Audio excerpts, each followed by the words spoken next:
দর্শক জানিয়ে দিব আমাদের হাতে থাকা সর্বশেষ আপডেট বাংলা সংবাদ। শুরুতে থাকবে সংবাদ শিরোনাম পর বিস্তারিত। প্রধান উপদেষ্টার সঙ্গে জামায়াত আমিরের বৈঠক। তারপর জানিয়ে দিব ভোট বিলম্বন মানবে না বিএনপি, স্থানীয় কমিটি বৈঠক, নির্বাচন, সংবিধান ঘোষণাপত্র নিয়ে আলোচনা। এখন জানিয়ে দিব গুলশান থেকে বিমানবন্দর 2.5 ঘন্টা পথযাত্রা। এবং সর্বশেষ জানিয়ে দিব লন্ডনের উদ্দেশ্যে ঢাকা ছাড়লেন খালেদা জিয়া। আসসালামু আলাইকুম, আমি সারিফা আপনাদের সঙ্গে শুনছিলেন সংবাদ শিরোনাম। এখন শুনবেন বিস্তারিত জানাই। আপনি যদি আমাদের চ্যানেলে নতুন হয়ে থাকেন তাহলে অবশ্যই চ্যানেলটিকে সাবস্ক্রাইব করবেন আর ভিডিওর মূল বক্তব্য শোনার জন্য ভিডিওটি না টেনে সম্পূর্ণ দেখুন। এখন বিস্তারিত। প্রধান উপদেষ্টার সঙ্গে জামায়াত আমিরের বৈঠক। অন্তর্বর্তী সরকার প্রধান উপদেষ্টা অধ্যাপক ডক্টর ইউনূসের সঙ্গে বৈঠক করেছেন জামায়াতের ইসলামিক আমির ডক্টর শফিকুর রহমান। রাষ্ট্র অতিথি ভবন যমুনায় মঙ্গলবার 7 জানুয়ারি এই বৈঠক অনুষ্ঠিত হয়। পরে রাজধানীর ফরেন সার্ভিস একাডেমিতে আয়োজিত এক সংবাদ ব্রিফিং এই বিষয়ে ব্রিফিং করেন প্রধান উপদেষ্টার প্রেস সচিব শফিকুল আলম বলেন, সৌহার্দ্যপূর্ণ পরিবেশ আয়োজিত এই বৈঠকে নির্বাচন, দুর্নীতি, অর্থনৈতিক চ্যালেঞ্জ ও জাতীয় ঐক্যত্ব প্রতিষ্ঠান লক্ষ্য করণীয় বিভিন্ন বিষয় নিয়ে আলোচনা হয়। প্রধান উপদেষ্টার প্রেস সচিব বলেন, বহির্ত সময়সীমার সঙ্গে সামঞ্জস্য রেখে 6টি সংস্কার কমিশনারের মধ্যে 5টি 15 জানুয়ারির মধ্যে তাদের প্রতিবেদন জমা দেবে বলে আশা করছেন সরকার। এই 6টি কমিশন হল বদিউল আলম মজুমদার নেতৃত্বাধীন নির্বাচন ব্যবস্থা সংস্কার কমিশনার, সফরস হোসাইন নেতৃত্বাধীন পুলিশ প্রশাসন সংস্কার কমিশনার, বিচারপতি শাহ আবুল নাইম মনিউল রহমান নেতৃত্বাধীন বিচার বিভাগের সংস্কার কমিশনার, টিআইবি ইফতেখার জুমা নেতৃত্বাধীন দুর্নীতি দমন কমিশনার, আব্দুল মঈন চৌধুরী নেতৃত্ব জনপ্রশাসন সংস্কার কমিশনার এবং ইউনিভার্সিটি বিশেষজ্ঞ অধ্যাপক আলী বিচুদ নেতৃত্ব সংবিধান সংস্কার কমিশনার। এই সময় জাতীয় নির্বাচন সম্পর্কে জানতে চাইলে প্রধান উপদেষ্টা এই বিষয়ে জাতির উদ্দেশ্যে ভাষণে যা বলতে চেয়েছেন তা পুনর্ব্যক্তিত্ব করেন তিনি।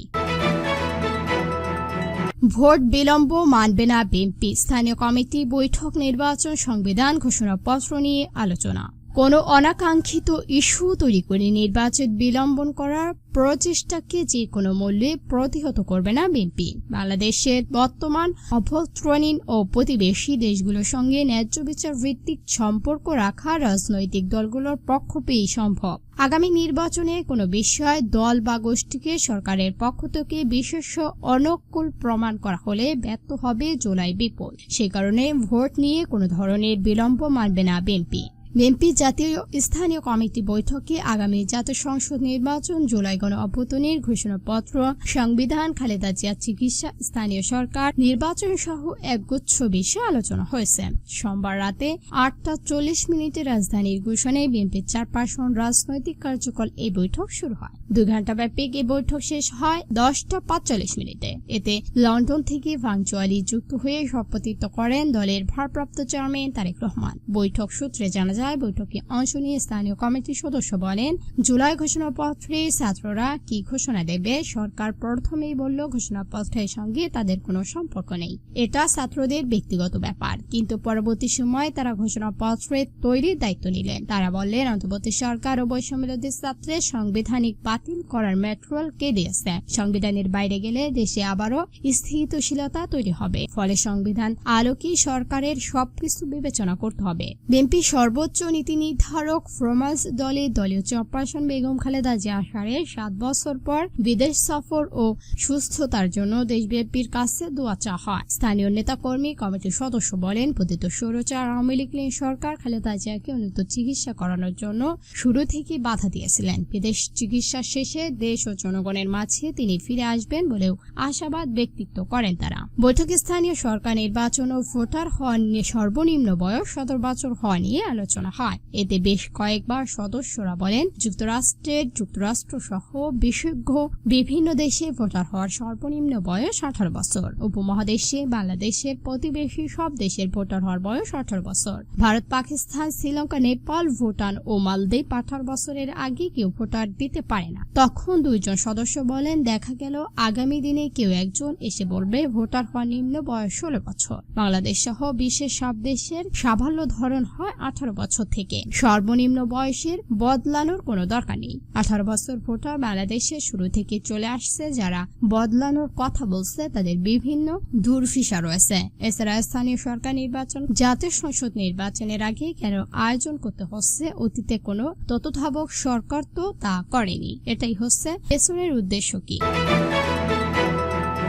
গুলশান থেকে বিমানবন্দর 2.5 ঘন্টা পথযাত্রা। উন্নত চিকিৎসার জন্য লন্ডনের উদ্দেশ্যে দেশ ছেড়ে যাওয়ায় বিএনপি চেয়ারপারসন খালেদা জিয়াকে বিদায় জানাতে পথে পথে হাজারো নেতাকর্মী জড়ো হয়েছে।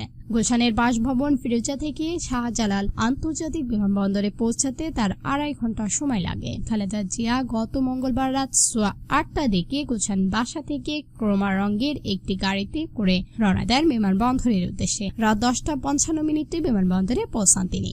গুলশান থেকে বিমানবন্দর সারে সড়কে পথযাত্রা হাজার হাজার নেতাকর্মী ও সমর্থকের বর্ণারে ফেস্টুস নিয়ে রাস্তার 2 পাশে দাঁড়িয়ে বিভিন্ন স্লোগান নেতাকর্মীদের বিদায় জানান। প্রত্যক্ষদর্শীরা জানান, রাত 8টা কিছুক্ষণ পর খালেদা জিয়া ফিরোজার 2য় তলা থেকে নিচে নামে। পরিবারের সদস্য একটি হুইল চেয়ার বসিয়ে ধরে নিয়ে তাকে নিচে নামায়। এই সময় সেখানে উপস্থিত নেতাদের দাঁড়িয়ে খালেদা জিয়ার সঙ্গে সালাম বিনিয়োগ করেন। সেখানে উপস্থিত বিএনপি সাবেক সদস্য ও কেন্দ্রীয় প্রশিক্ষণিক সম্পদ আক্তার রানু প্রথম আলোকে বলেন, ম্যাডাম খালেদা জিয়া খুবই সুতর্কিত ছিলেন।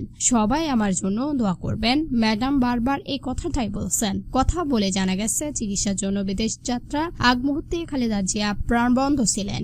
দলের একজন নেত্রীকে দেখে তিনি বলছেন, তোমার ছেলের বিয়ে আমি খেয়েছি। এই সময় মহিলা দলের নেত্রী আফরোজা আব্বাস, সাবেক নেত্রী শিরিন সুলতানা, রোহানা আক্তার, শামা ওয়ায়েদ, আলিউদ্দিন আরো অনেকেই উপস্থিত ছিলেন।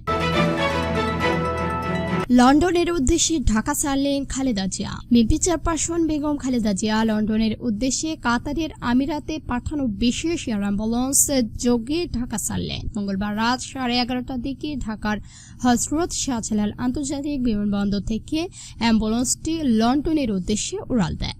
এর আগে রাত পরে 11টার দিকে 8 নম্বর গেট দিয়ে শাহজালাল বিমানবন্দরে প্রবেশ করেন খালেদা জিয়ার গাড়ি। কিছু আনুষ্ঠানিক ভাব শেষ করে তিনি 11:10 কাতারের আমিরাতে পাঠানোর বিশেষ অ্যাম্বুলেন্স করে উড়াল দিল।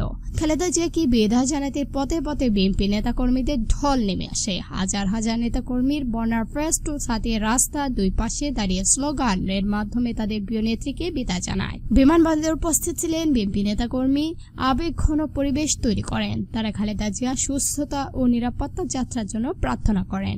গুলশানে তার বাসা ফিরোজা থেকে বিমানবন্দর পথটুকু যেতে সময় লাগে 1.5 থেকে 2 ঘন্টা। রাত 8:16 গুলশানে বাসা ফিরোজা থেকে রওনা হওয়ার পর গুলশানের এভিনিউ কি, গুলশান 2 ভবানী, কালাম আতাকুল এভিনিউ কি, কাকুলি দিয়ে বিমানবন্দর সড়কে উঠতে পেরিয়ে যায় 1 ঘন্টার মতো। এসব সড়কে হাজার হাজার নেতাকর্মী তাদের শুভেচ্ছা জানাতে সড়কের 2 পাশে জড়ো হয়েছিলেন। সড়ক জুড়ে জনতা তৈরি হয়। তার গাড়ি বহন চলতে ধীর গতিতে, যে কারণে নির্ধারিত সময় রাত 10টা তার ফ্লাইট রওনা হতে পারেনি।